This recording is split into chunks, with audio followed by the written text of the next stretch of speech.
All right, welcome back to this week's episode of the MovieBabble Podcast. This week you've got myself, and I'm here with Nick and Brennan. We're going to be breaking down top 10 movies in the U.S., talking about what very little is going on at the box office, as well as some recommendations of stuff we've been watching to fill the theater-shaped void in our hearts that's been weighing down on me. Man, I haven't been to a theater in like 6 weeks. It's a crazy time. It's so crazy. I miss the theater so much.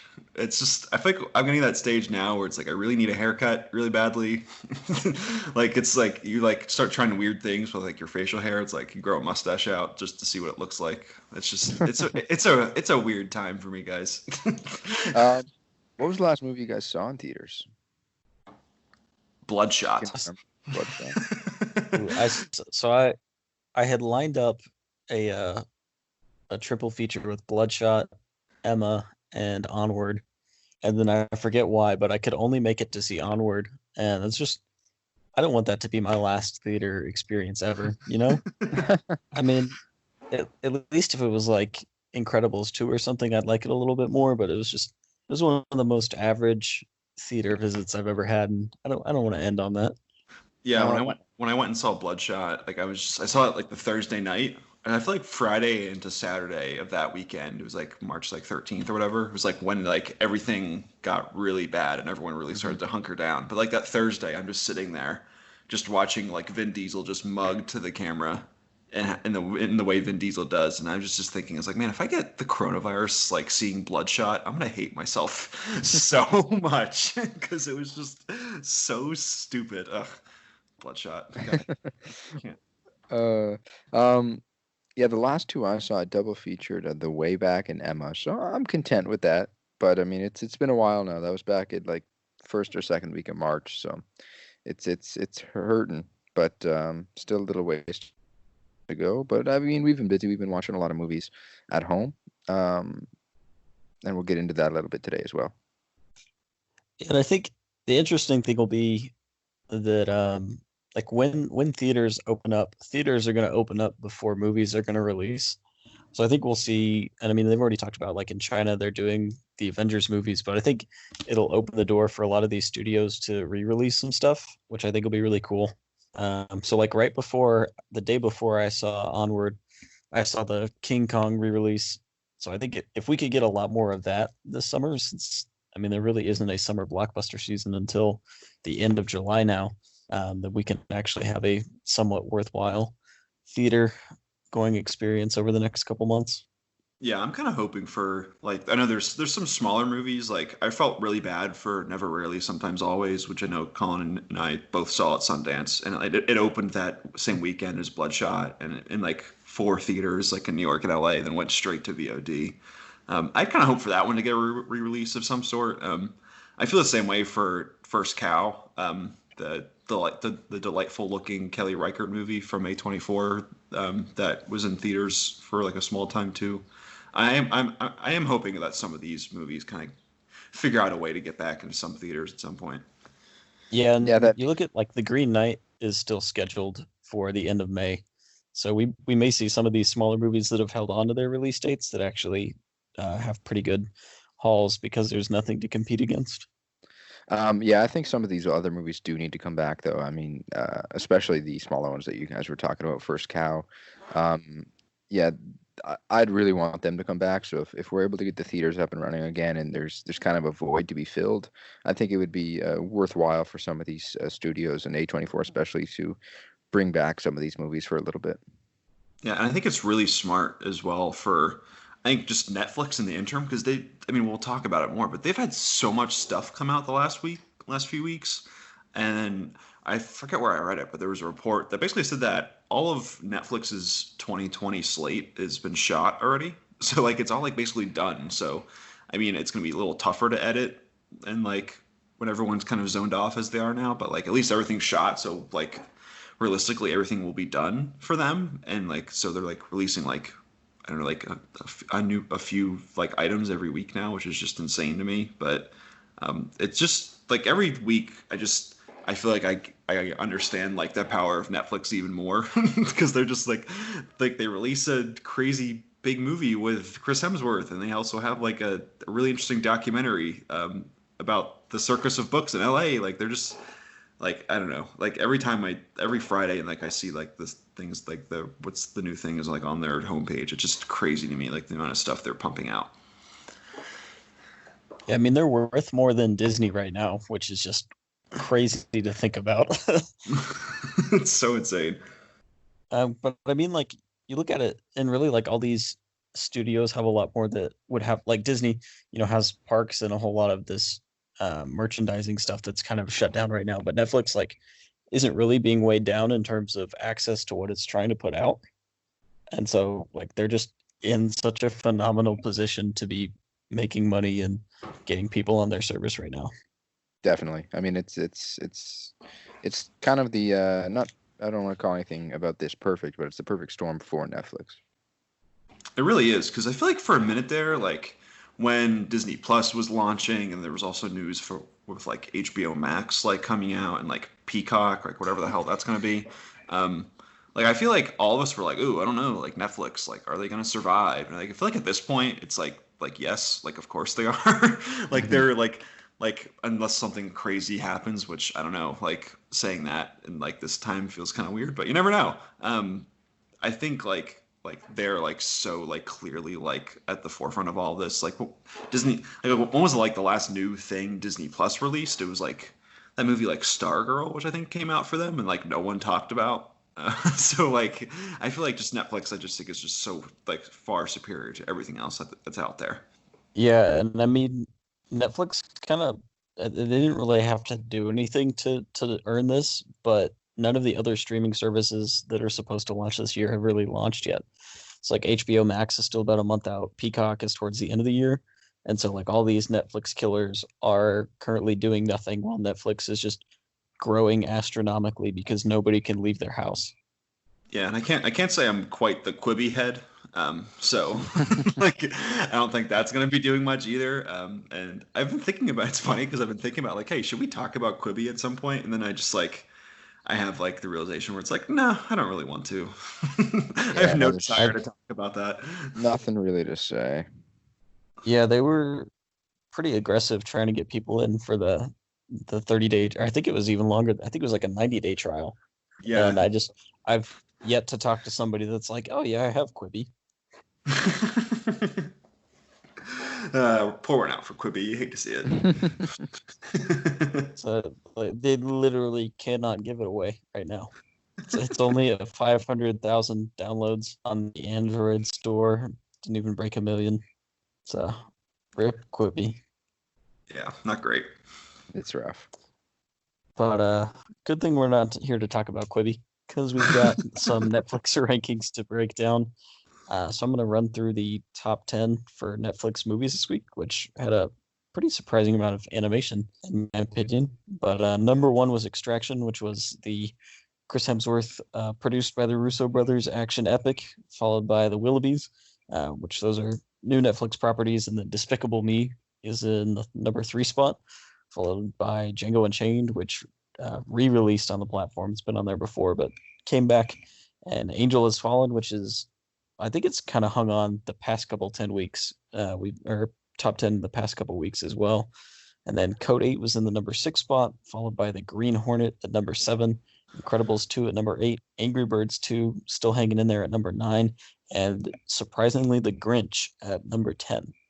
Yeah, it feels like a lot of, I mean, we've kind of seen a lot of trends where it's like, all right, like what's like a buzzy new thing on Netflix? So that makes a lot of sense for like Django or something like that. But it's also, I feel like there's just so much time that has to be filled with like parents with multiple little children who are like probably getting sick of them at this point. So like, yeah, like almost like half of this list is animated films, where it's just like, please just go watch something and let me like breathe for a hot second. It's really funny to think about that way. But I watched The Willoughbys, the movie, which I actually quite enjoyed.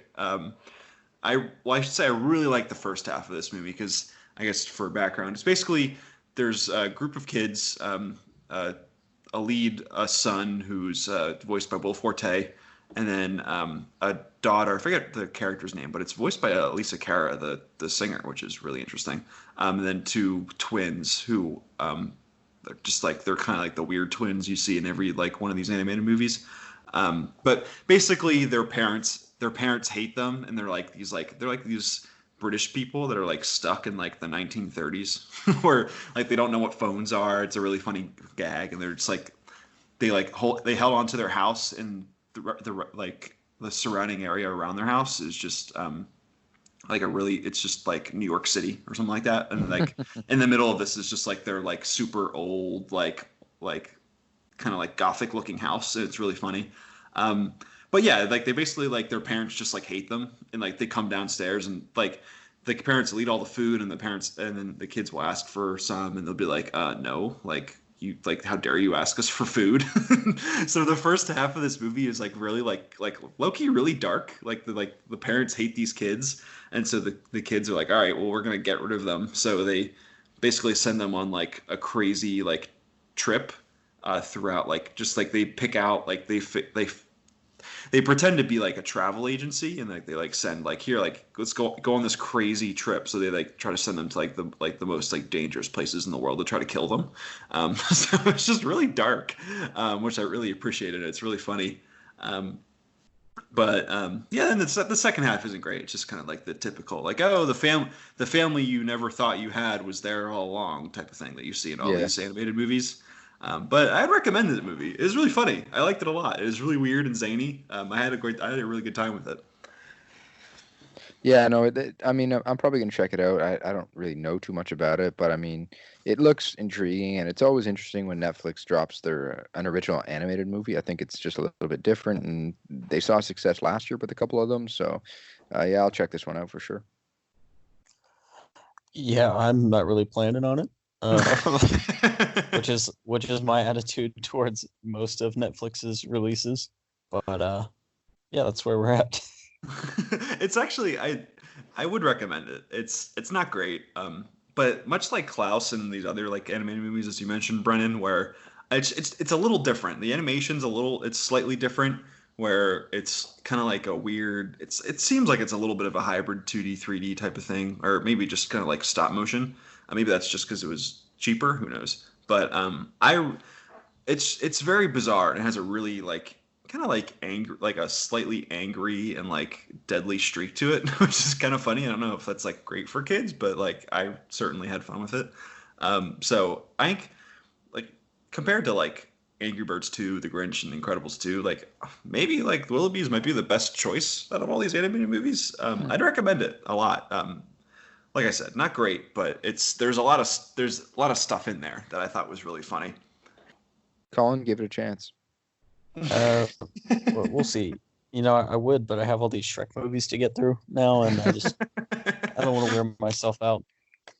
But I think like Despicable Me is a solid movie, and I haven't really seen it in a long time, but I think it deserves its spot at the number 3 spot. I mean, it has some pretty good soundtrack going for it with Pharrell, who for some reason is like the main guy for that movie.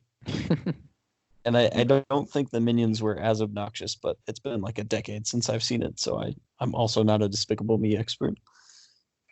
That movie. Yeah, continue. No worries. I was gonna say it's definitely true that the Minions were like they didn't know what they had at that point with the first Despicable Me. So like they're exactly what they should be, like just gibberish talking, goofy side characters. So I feel like it's been a minute since I've watched it too, but like the main like point of that movie is kind of like the relationship between Gru and all the little kids. Yeah. So that movie's actually it has like a lot of good sweetness to it. But then I think shortly after that, like Despicable Me 2 and like the Minions like movie itself, they just like jump the shark and they're like, all right, just all Minions from here on out. Minion Overlord. But let's move on because once we start talking about these movies, the songs get stuck in my head. Was Happy the first? That was the first one, right? Or was that the second Happy one? Happy was the second one. So the first one actually has a pretty good Pharrell song. Yeah, like it's stuck in my head right now. Despicable Me theme. Yeah. It's gonna stay there for a while. But then like the second one was Happy, and then So I worked at a movie theater when the Minions movie came out, and during the credits was a Minion cover of Revolution by the Beatles, and That I sounds like still the have worst thing nightmares ever. about it. I just because you know how like there's a big scream that starts off that song. Like hearing it come from a Minion is what I imagine like being a soldier and you just like hear the enemy screaming at you before you die. It's haunting. That sounds awful. I wish you wouldn't have brought that up.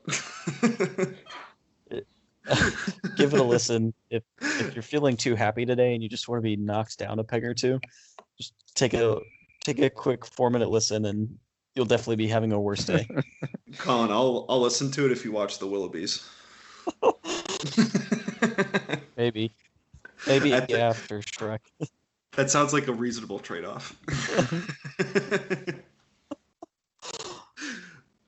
But in the number 4 spot was Django Unchained, which Netflix normally has a pretty good Tarantino selection. I don't really know if there's a deal there or not, but they've normally got at least his hits, and then like some of his smaller movies like Jackie Brown will kind of come in and out. But normally they've got like Bastards, The Hateful Eight is always on. Like there's a special edition of The Hateful Eight just for Netflix on there.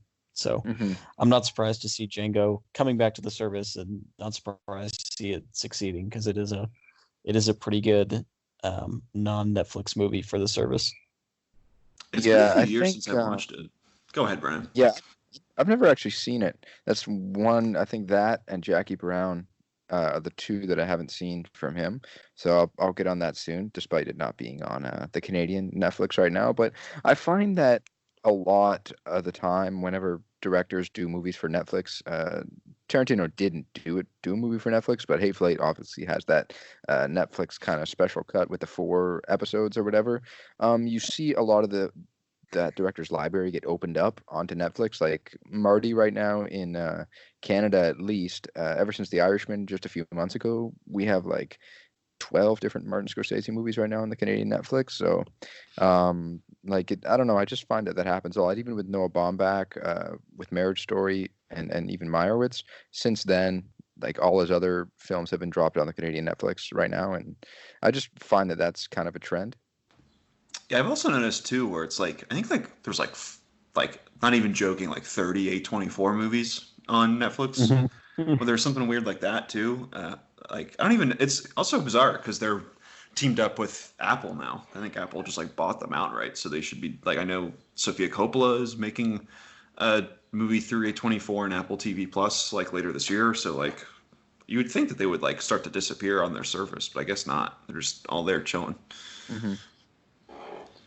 And I think for me, so I know Django is normally one of the like the top tier Tarantino movies for most people, but for me, I honestly think it's like more in my bottom half. I think it's still a good movie, but I just didn't gravitate towards it like everybody else really seems to.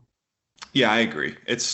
I forget where I re-ranked the Tarantino movies after Once Upon a Time in Hollywood, and I think it's also in that lower part for me as well.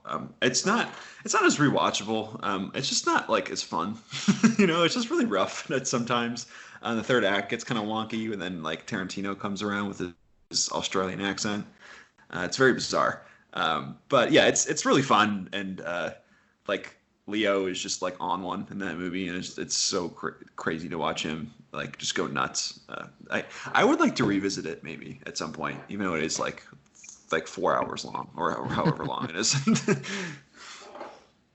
Yeah, but I'm also a big Hateful Eight fan, which is normally like one that's always at the bottom of the Tarantino rankings. But maybe I'm just backwards in my Tarantino favorites. And then other than that, number 5 is Angel Has Fallen, which this is one that's kind of been on the top 10 for quite a few weeks. It wasn't just a huge movie at the box office last year, but it seems like the perfect Netflix action movie. And they've had the other 2 Has Fallens and White House Down, which came out the same year as Olympus Has Fallen and is basically the same movie. But it seems like a very good franchise for Netflix, and the fact that it keeps being in the top 10 just kind of reaffirms that. Yeah, and Brennan and I talked about this last week, where it's like it feels like they've, because this was like the movie came out like last August or something like that. So it does feel like it's on the service to kind of like just like increase interest in the Has Fallen franchise, just in general, because they're making another one and things like that. I don't know, but yeah, it does seem like people like it. So there's an audience for it, I guess. Definitely. I think, yeah, as we were talking about last week, that seems exactly like what they're doing, just trying to really build sort of a following to potentially jumpstart them into the fourth film. Yeah, and then Code 8 is kind of in a similar vein in the number 6 spot, which I heard the because it started off as a short that Stephen Amell, who was famous for playing the Green Arrow for, I think, close to a decade when he ended last year or this year. But this is like his little passion project with his cousin. And they had a short that got quite a bit of traction a couple of years ago and were able to get funding for the movie. And the movie seems to have been received pretty well. It's something that is like on my list that I want to check out, but nothing that I'm passionate enough to be like, I need to see this right now. Yeah, there's always that one like I didn't even know any of that information about Code 8, but there's always like this one like bizarre film that's on the top 10. I feel like I've kind of hit this really hard because I'm just like so like enamored by how weird it is. But like there's like this movie, then like that movie Freaks as well was on the top 10 for a minute, and then like that Omar Epps movie or whoever was in it was like that 3022 movie. It was like another sci-fi movie that was on there for a minute. I don't know why. I would like to see like what like the reason is, like if I could somehow steal Netflix's data and understand why like these movies are like interesting to people. Like I don't know. I don't get it. Like you would think like maybe like something like Angel Has Fallen, where it's like, yeah, that movie was like pretty well heavily marketed, but like for a lot of people, it's like, oh, I'll wait till whenever that's on like streaming or like VOD or whatever to watch it. Like that movie makes sense to me as a top 10, but like I don't really know, like, are there like a lot of like Stephen Amell like heads out there? Like, is that what it is? Like, I don't really know. Like, it's just very bizarre to me. And then It's something the one that really with stumped me. Netflix. Oh, Yeah, we'll never know. I mean, it's weird, but I'd like to know a lot more about Netflix as well. But it's a common theme. We'll never know. yeah, I mean that one like stumped me a little bit just because it is kind of a smaller movie compared to some of the other stuff we're seeing on here. But the one that really stumps me on this list is the Green Hornet. Like I don't really know why almost 10 years later this movie's resurged onto the Netflix top 10. Like I know this movie was pretty universally panned. Seth Rogen doesn't even like to talk about it, and just anytime somebody brings it up on Twitter, he just gives them an LOL and moves on. But for some reason, this movie is working for people right now. So that's where we are as a society. We live in a society. I gotta say, I like this movie. I will stand the Green Hornet. I think it's fun.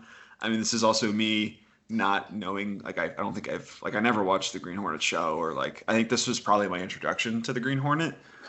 So I guess from that perspective, maybe like going in fresh to it, because maybe they did like a lot of just like stupid stuff with like the lore of Green Hornet that I just like don't know and I'm like totally oblivious to. So maybe that's it. But I had a lot of fun with this movie. I don't know. It's Michel Gondry directing it. Eternal Sunshine of the Spotless Mind. There's like really interesting, like kind of comic booky tricks he does with like a lot of like the action sequences and transitions. I like it a lot. It's very weird. I would kind of compare it to Ang Lee's Hulk, where it's like a really interesting experiment that I don't think anyone really likes the same way, where it's just so bizarre and weird, but I kind of appreciate it for how different it is. I don't know. I like this movie. I'm not like crazy about it, but I think there's like a lot of fun stuff in it. And I mean, it was one of like David Harbour's first larger roles. So I mean, if it helped us get Stranger Things and Hellboy, then I think it's worth it, because what's better than 2019's Hellboy? Had to throw it in there. I do like, because this was right after, or like right when Christoph Waltz was becoming a big deal. So I think this is like one of like the first roles he took after Inglourious Basterds. So he plays like the villain in this movie. And everyone makes. There's a really funny gag in it because his name's like Chudnovsky. I think that's his name. And everyone makes fun of him because they're like, that's not like a scary name. Like you got to change that. It's like the whole gag is like him trying to like create like his persona as a villain the whole time, and it's just Christoph Waltz, so he's just being so hammy and wonderful with it. I like it. I think this is one of my weird things that I really enjoy. There's like things in here that maybe like hit me at the right age when I was like in high school or something like that when I watched it. I don't know, but I like this movie. It's fun.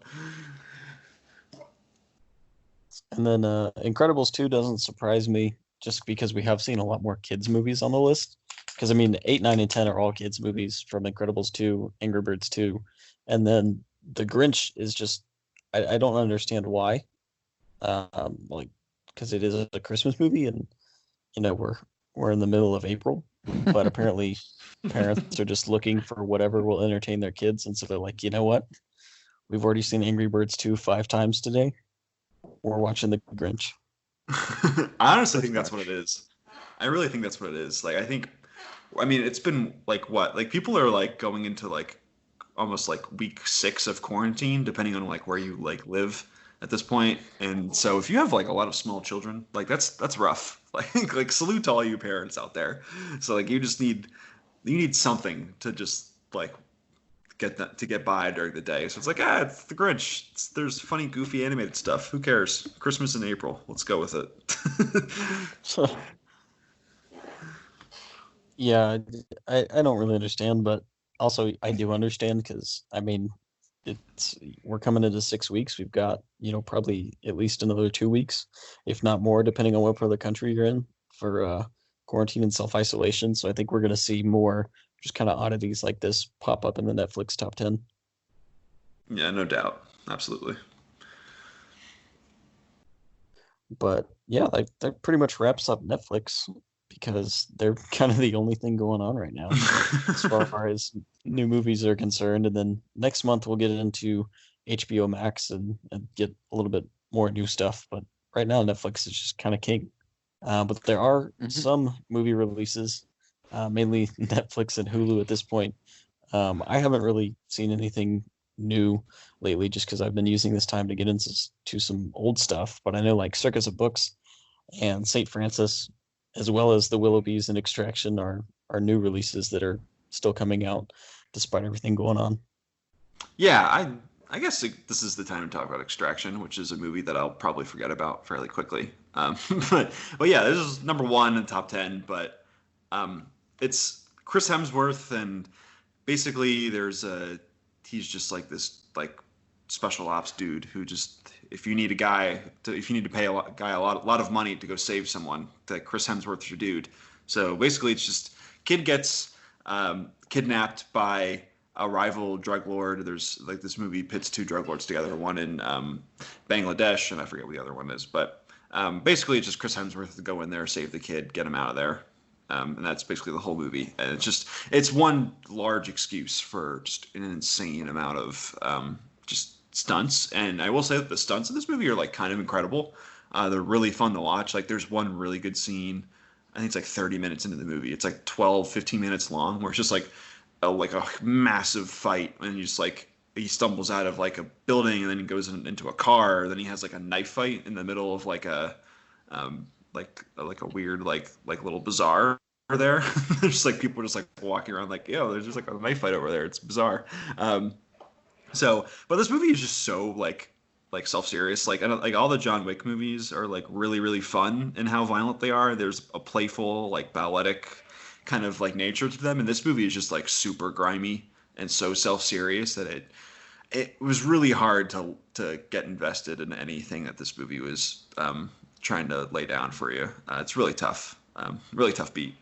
This is a film that it seems like Netflix has done pretty aggressive ad campaigning for it, surprisingly. Like commercial-wise and just kind of on cable TV, I don't usually see Netflix commercials. I think it's quite rare.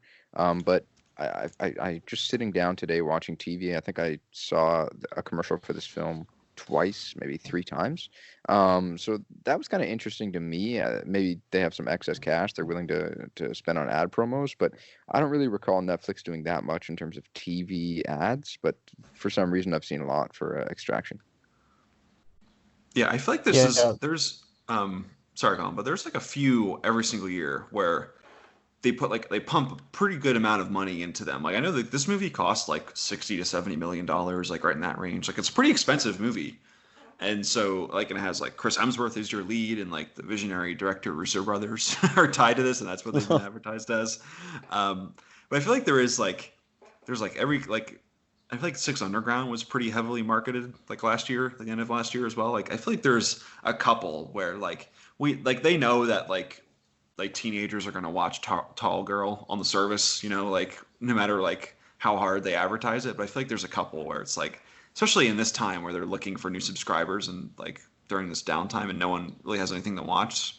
So it's like, yeah, why not? Let's watch Extraction. So I feel like that makes sense, and maybe there was maybe a pivot for them for Netflix because they knew nothing else was going on, so they figured why not just try to get in as much new people as possible. But yeah, I think this is one of their big plays of the new year because they had so much star power in it. yeah, and I think part of that is just it's coming from the Russo brothers, and they can pimp that out a lot. And then part of it is I think they're just trying to take advantage of the fact that people need stuff to do, and it's a good time to be blasting new content as much as you can.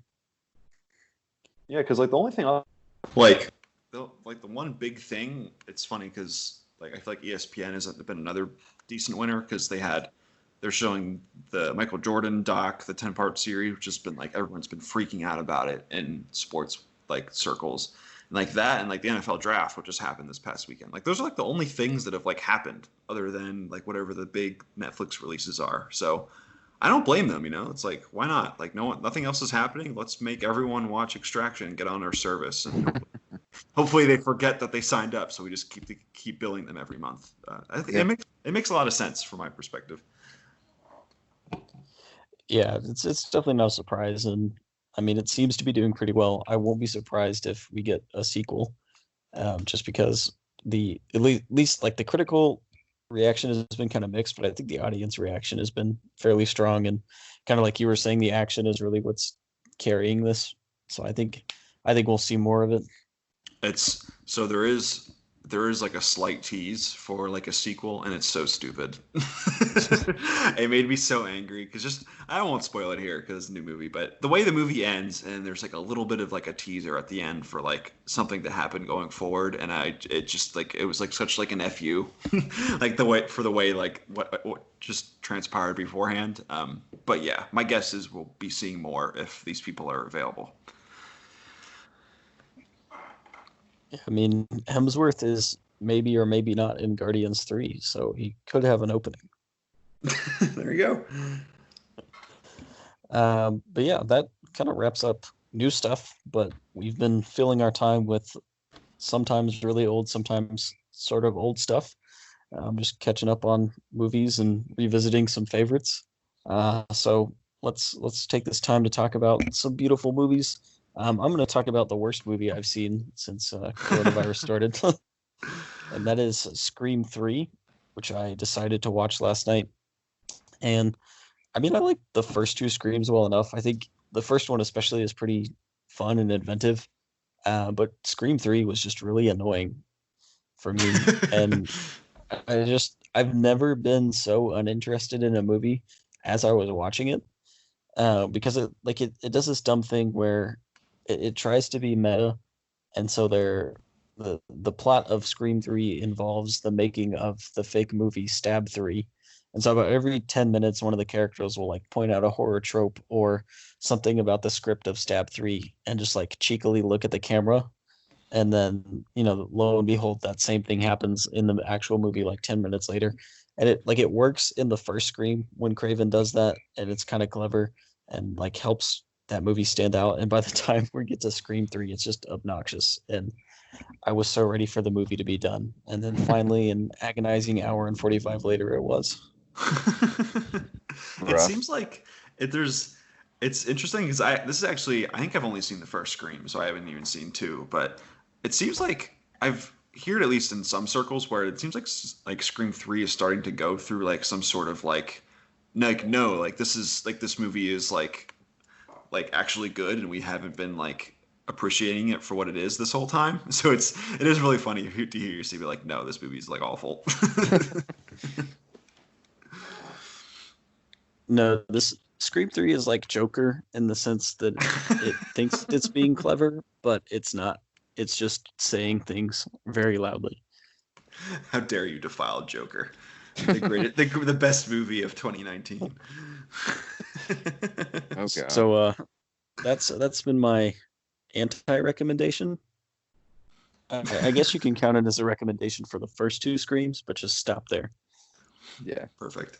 I took the time sometime this weekend to rewatch a few recent movies that I really liked, and one of them was Roma, which I hadn't seen since kind of like the big hoopla of it at the end of 2018. I think I saw it in theaters, which was great, and then I rewatched it on Netflix shortly after when it went on there. But I hadn't seen it since, and you know what's a really good movie? Roma. Roma is really good.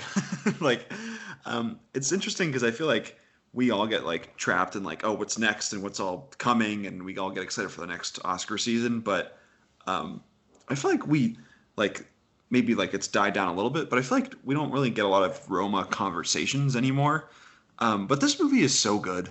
Like I adore everything about Roma and what Alfonso Cuarón is doing. I think it's one of the best looking movies of like the past couple years, and just the way this movie uses deep focus to kind of show just life unfolding surrounding Cleo and how she's like going through like her own issues. But then there's like one of my favorite scenes in that movie is where like at the end of it where the entire family is just destroyed and like their lives are falling apart, and in the background there's just like a marriage, and like there's people like that are so happy, and like I think just like that's just like throughout this entire movie where like there's other people going through like their own issues while like you're following like the main like plots of this movie.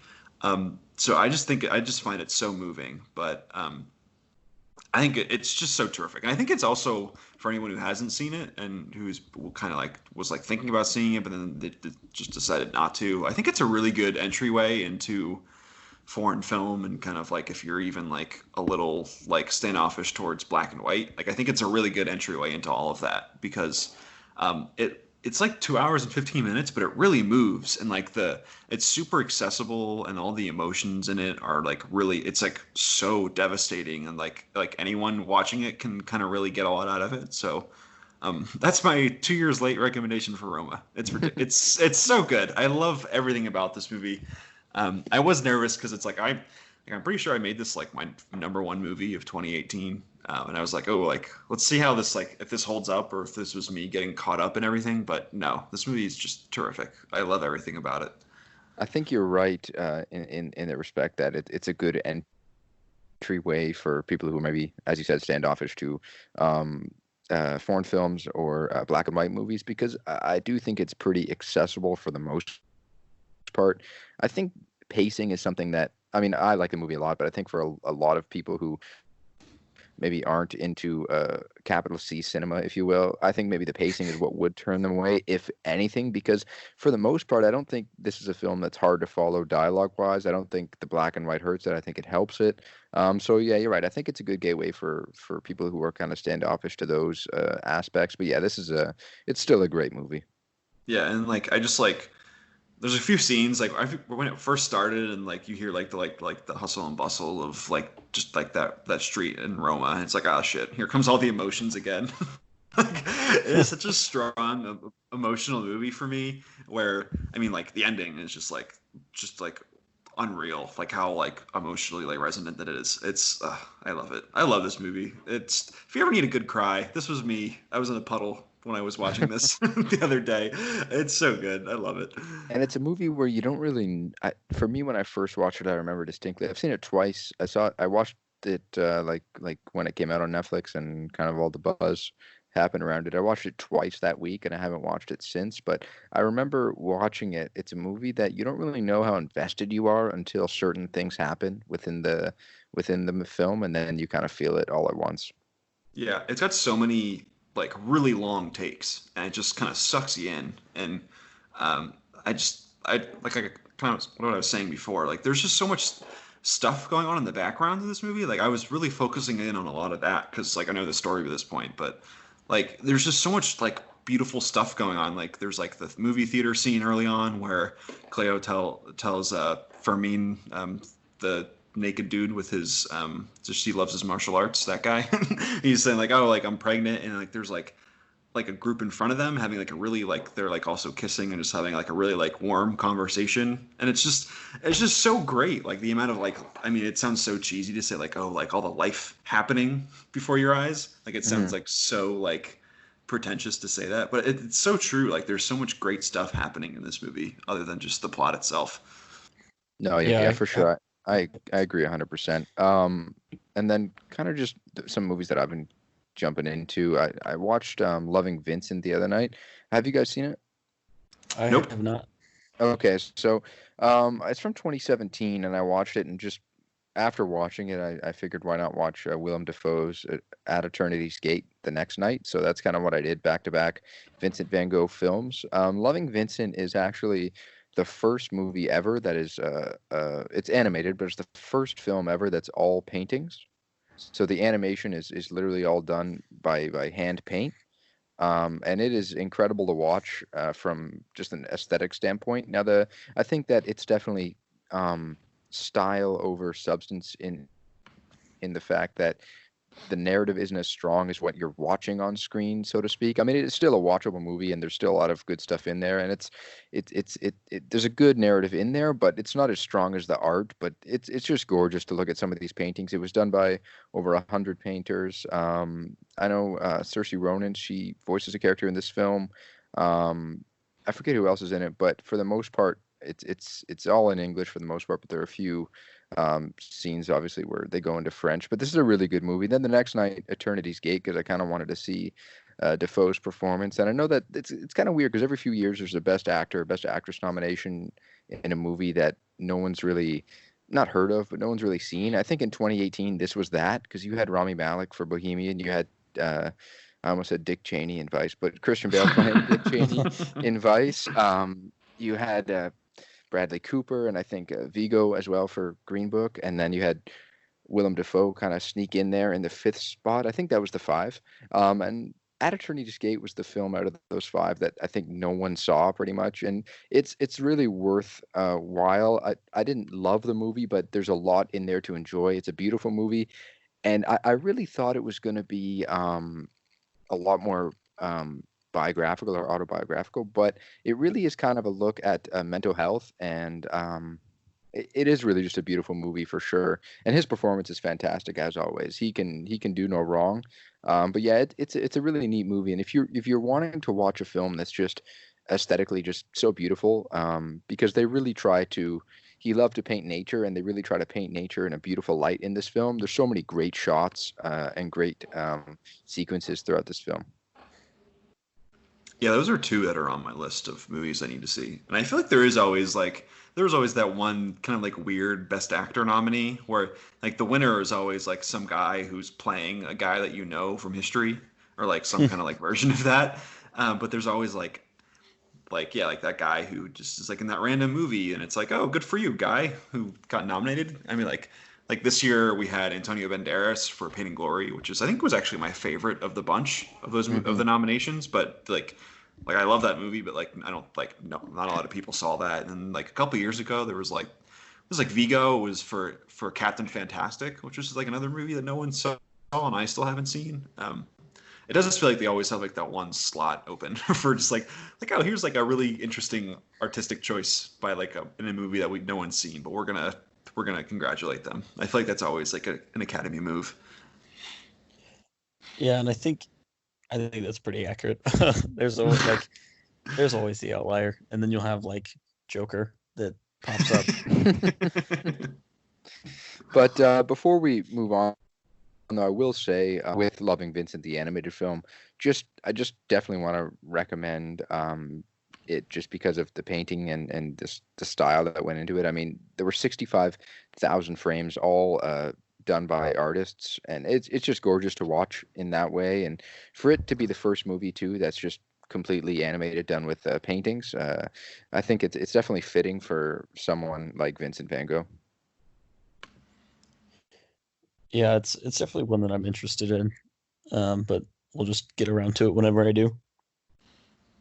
And then I do have you gotta watch the Willoughbys first. I have Shrek 1 through 4, the Willoughbys, and then maybe the Vincent Van Gogh duology. But I did have an actual recommendation from this last week, and that was 1992's The Player, which is a Tim Robbins movie that I just loved. It's good. It's such a Hollywood movie, but it's almost like an anachronistic Hollywood because it's set in the 90s, but it has a lot of that like 40s studio feel to it. But then there's just a ridiculous amount of 90s cameos. Like there was a Jeff Goldblum cameo that I didn't know was in the movie, and it just comes at you, and I'm like, oh, I'm in. But it's just such a cheeky like take of like satire of the studio system, and like Nick and I actually talked about this the other day. But there's like a big sequence in the beginning where a whole bunch of people are just pitching the worst movie ideas to Tim Robbins' character. But it was just I had so much fun with that movie. What a 2 hours. What a picture. I love So I had actually just seen it for the first time a few weeks ago too, and oh my god, I love this movie so much. Like you talk about like that opening sequence where the camera it's all in one take, and like it's like peering into Tim Robbins' office like from outside the window, and like people are like, oh, like here's my idea for this movie, and he's like, oh, so it's like a horror comedy sci-fi mashup.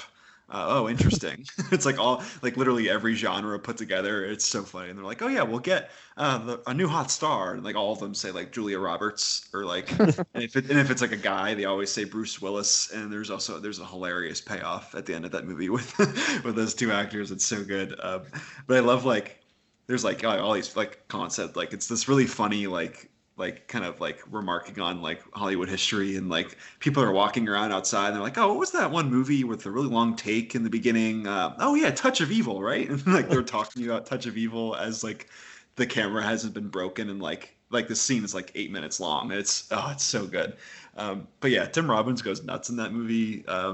It's just like it's so like angry about Hollywood, a lot of that movie, and it's so like the ending is just so perfect. It's like the most like angry, bitter, like like Hollywood tries to take care of its own at all costs type of ending. I can't recommend The Player enough. It's so great.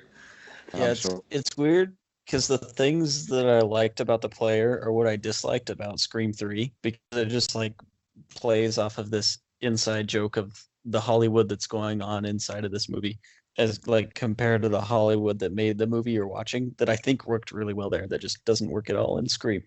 But that's the last I'm going to say about Scream 3.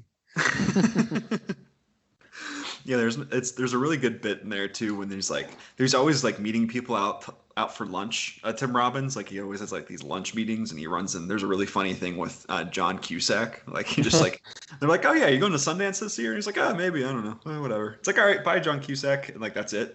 Like that's the only time he's in the movie. And there's like a really funny thing with Burt Reynolds as well that I don't want to spoil, where he's also at lunch. Cher's also in the movie for some point, just like the centerpiece of this scene. You're like, oh, and then it just throws random cameos at you, but like it works them in so naturally that they don't really take away like in The Big Short when you have Margot Robbie.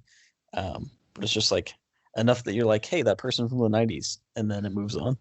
Yeah, I feel like it's weirdly like there's like another version of that movie where all of like cameos are so like dated, and it's like, I don't know, who's like a 90s guy, like Kyle MacLachlan. It's like, oh, look at him, he's in here, but like all these people that they chose are like people that we all still kind of regard as like very popular people. It's like Julia Roberts and Bruce Willis is like two of the big ones. So yeah, I think it has aged, even though it is like definitely like it's a movie of that time. I think it's aged really nicely for what it is. Yeah.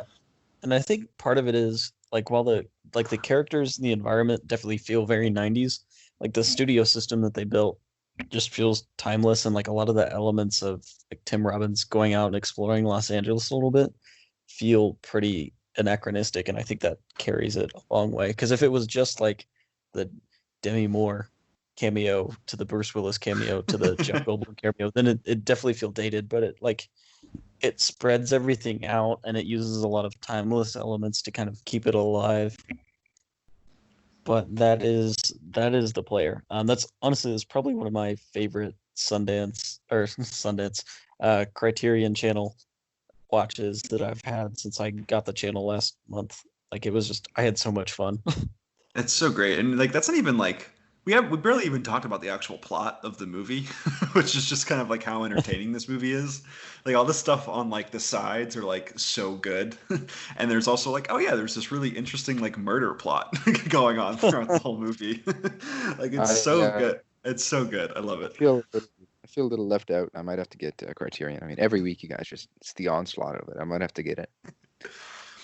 It took a minute for me to get it. Like I was always like, oh, I'm gonna do this finally. It's like, and then like it was like a week or two into quarantine. I was like, all right, let's just do it. And then I haven't looked back since because there's just been like Criterion's the best. Like we know like Netflix is like, yeah, like they have a lot of new stuff coming out, but it's like you can just like film school is just all on Criterion, and it's so great. And then you also have like stuff like The Player and Near Dark, which I watched for the first time, whole vampire western, which is great.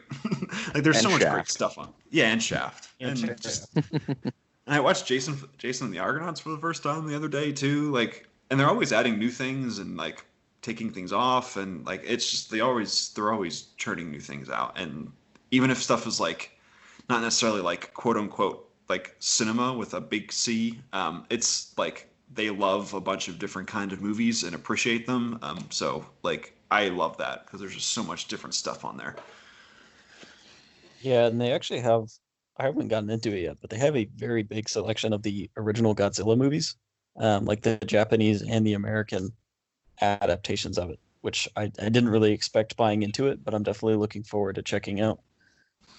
Yeah, me too. Because I ordered, I forget if I've talked about it on the pod, but I ordered from Criterion the Godzilla pack, a lot of the older ones, starting with the original in 54 and going through to like the early 70s, and it came in a few weeks ago. It's a beautiful DVD set. It kind of looks like kind of like a comic book layout with all the colors and just the way it's designed. But I'm definitely going to get popping those in the Blu-ray player soon. That's beautiful. I love also how like they're very quick on things. Like so, when everyone started to freak out about a Portrait of a Lady on Fire, all the Criterion was like, "Oh yeah, we're gonna do a Criterion release of that movie." It's like just almost like immediately. Like I love how they do that. They're like, "Oh yeah, we all recognize this as like kind of incredible, so we're just gonna like go forward and like canonize this," which is really cool. Criterion will preserve it forever. Criterion slaps is kind of what we're getting at here. And I think that's a pretty good way to wrap up this week because we'll be back next week. I know I've got a few more Criterion picks I want to hit before they leave at the end of the month, and then I mean really while we're on lockdown, my school year's wrapping up, so I'm gonna have nothing but time for movies. So I will have a lot more recommendations next week. Yeah, me too. Hopefully, there's a couple things I want to get into this week. I feel like I'm kind of like all over the place, where it's like, oh yeah, I'll dive into that filmography, but then I just like don't. So, I guess TBD and what I'm actually looking forward to. But I know there's something out there that I'll watch. Same page. I'm with you. But yeah, with that kind of wraps up this week's episode of the MovieBabble Podcast. Remember, you can check us out online at MovieBabbleReviews.com. And we'll be back next week, maybe talking about Scream 4, but just talking about movies and what's going on in the movie world.